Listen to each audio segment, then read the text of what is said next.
Hello everybody, and today we're going to learn all about bees and why they matter by Hiba Farhan, grade 5, Ranchland School, Calgary, obviously.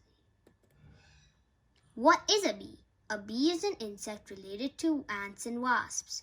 Bees can also fly and they produce a sweet substance called honey. Many people think that bees are a threat, but they actually hold the whole food chain. There are about 2 trillion bees on the surface of the earth.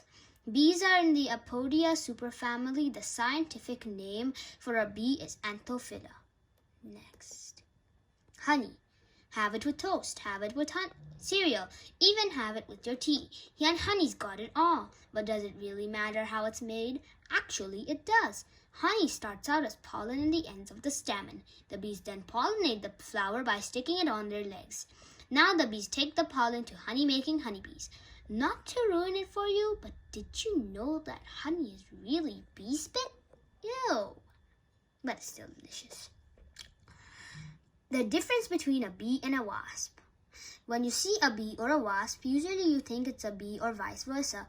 Even though they are members of the same order of insects, Hymenoptera, they have a different body features. The bee's body is hairy while a wasp's is smooth and shiny. Wasps are also more aggressive than a bee. Bees only attack when they are provoked. Now when you see a bee or wasp, you can tell the difference between the two. As you can see, bee and wasp. A world without bees. A world without bees means no more stings and pain from bees, but it also means the end of life as we know it. But why? Bees pollinate all crops and flowers. Honey is used in tea and sometimes even fed to the elderly or sick. Without crops, all humans on earth will have no access to fruit and vegetables. Before the fruit or vegetable is on the bush or tree, the flower of that certain fruit needs to be pollinated. Without a bee pollinating it, the fruit or vegetable cannot grow. Inside a beehive. The beehive is the one place where the delicious honey is made. But what really happens inside? A beehive is made up of hexagonal cells made up of beeswax called honeycomb. These are used to store honey pollen, aka food, and to brood eggs, larvae, and pupae. There are 3 types of bees in a beehive: a worker bee, a drone bee, and the queen.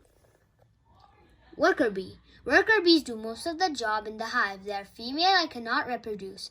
Their job includes housekeeping, feeding the queen, drones and larvae, collecting the pollen and nectar, and making the wax. Drone. The drone bee is a male. They do not have stingers and they do not gather nectar or pollen. Unlike the worker bee, they only have one existing job. Its job is to mate with an unfertilized queen, the queen. The queen bee is the queen of the hive. She is responsible for laying the eggs which become worker bees and drones. The queen bee usually lays 1 million eggs in a lifetime. When a queen bee dies, several bees are crowned, but there can only be one queen, so the bees do a battle to the death. When there's only one queen bee left, she is crowned queen. So these are parts of a bee. As you can see, this diagram of a close-up bee. This is the compound eye, antennae, the tongue, which are actually its legs because, they stick on it, the thorax, the forewing, the abdomen, and the stinger. Next.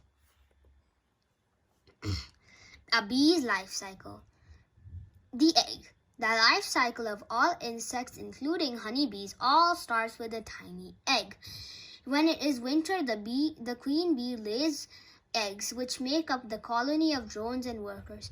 The fertilized eggs become workers, and while the unfertilized eggs become drones.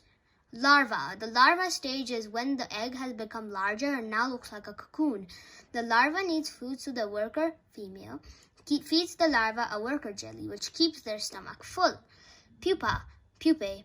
The pupae stage is when the young bee starts growing its hairy body and color. This is the 3.4 mark of a bee's growing stage.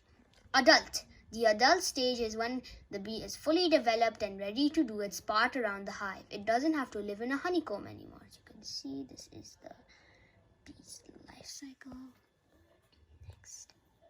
Types of honey. None of us could get enough of that sweet sensation in your mouth, could you? Did you know that there are many types of honey mixes and batches made from our local honeybees? Let's talk about one of the most expensive types of honey. This honey is pure gold. It is not made from Canada, but one of the most unique and diverse countries in the world, New Zealand. Manuka honey comes from the Manuka flower, which only blooms for 2 to 6 weeks per year. Manuka honey can only be produced in some areas. That is why beehives are in some of the most That's why beehives in New Zealand are located in some of the most remote locations.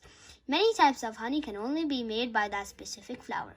These types of honey are clover honey, buckwheat honey, acacia honey, manuka honey, wildflower honey, tupelo honey, orange blossom honey, and sourwood honey. What can we do to prevent bees from extinction? Year after year, bees are dying because of pesticide, diseases, and more. Here are a few tips to keep the bees from extinction. Number 1. Stop spraying pesticide in your garden. Pesticide, yes, keeps your garden looking nice and fresh, but I don't think anytime soon you're going to enter a garden competition because it's COVID. So this is why you shouldn't really be spraying pesticide in your garden. Number 2, keep trees for future bees. Beehives, sometimes beehives are in the ground, but mostly they're in trees. So maybe you should plant a tree so then there are more bees. Number 3, plant some flowers for the bees. Do you want honey? You should plant some flowers because they love honey. Number 4, keep some water for the bees. After a hard day of work, bees are usually extremely tired, and actually they also drink water. So you should probably use a bird bath and keep some water for them. Support local beekeepers. Beekeepers are doing their part to keep bees alive. Try donating some money to them. And number 6, share your bee knowledge to others. Since we're trying to prevent bees from extinction, try and spread as much knowledge as you can to friends, family, and even some people you don't know. Save the bees. Call 123 bees. Goodbye, au revoir. This is the end of the slide presentation. I hope you learned more about bees and why they matter. Feel free to ask questions and check out my sources for this presentation. Thank you all. Any questions? Why do bees sting? Maybe you can know, maybe you won't. And these are my sources. Some of them are from National Geographic and some of them are from YouTube. That is the end of my slideshow presentation. I hope you liked it, and please, I hope you did. So yeah, bye.